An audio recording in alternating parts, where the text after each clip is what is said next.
ಇನ್ನು ಮುಂದೆ ನಿಮ್ಮ ನೆಚ್ಚಿನ ಧಾರಾವಾಹಿಗಳ ಫುಲ್ ಎಪಿಸೋಡ್ಗಳು ಸನ್ ನೆಕ್ಸ್ಟ್ ಆಪ್ನಲ್ಲಿ ಮಾತ್ರ.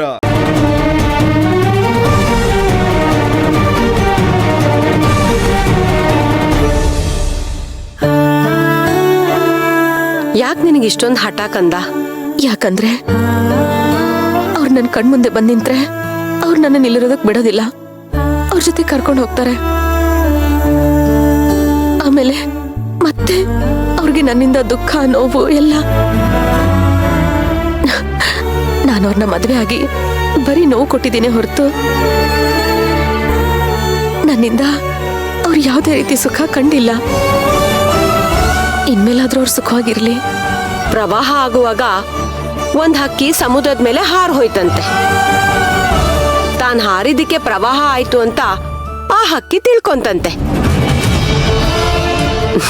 ಆ ಹಕ್ಕಿ ಕತೆ ಆಯ್ತು ನಿಂದು.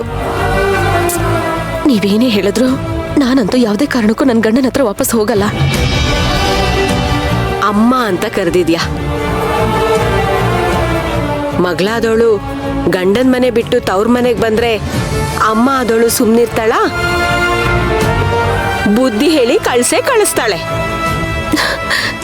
ಈ ವಿಷಯದಲ್ಲಿ ನಾನಂತೂ ಯಾರ ಮಾತು ಕೇಳೋದಿಲ್ಲ. ಬುದ್ಧಿ ಮಾತು ಕೇಳಲಿಲ್ಲ ಅಂದ್ರೆ ಹೇಗ್ ಕೇಳಿಸ್ಬೇಕು ಅನ್ನೋದು ಈ ಅಮ್ಮನಿಗೆ ಗೊತ್ತು. ಅದ್ ಸಾಧ್ಯನೇ ಇಲ್ಲ. ಈ ಸೇವಂತಿ ಹಠದ ಬಗ್ಗೆ ನಿಮ್ಗಿನ್ನೂ ಗೊತ್ತಿಲ್ಲ. ಅಮ್ಮನಂತೆ ಮಗಳು.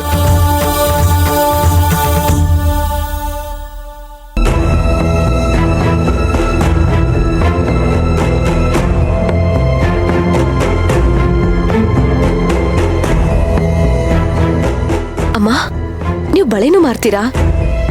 ಅಲ್ಲಿ ಅಷ್ಟೊಂದು ಬಳೆ ಇದೆ. ಜೋಳ್ಗೆ ಹೊತ್ಕೊಂಡು ಊರೂರ್ ಸುತ್ಕೊಂಡು ಬಳೆ ತೊಡ್ಸೋ ಬಳೆಗಾರ ನನ್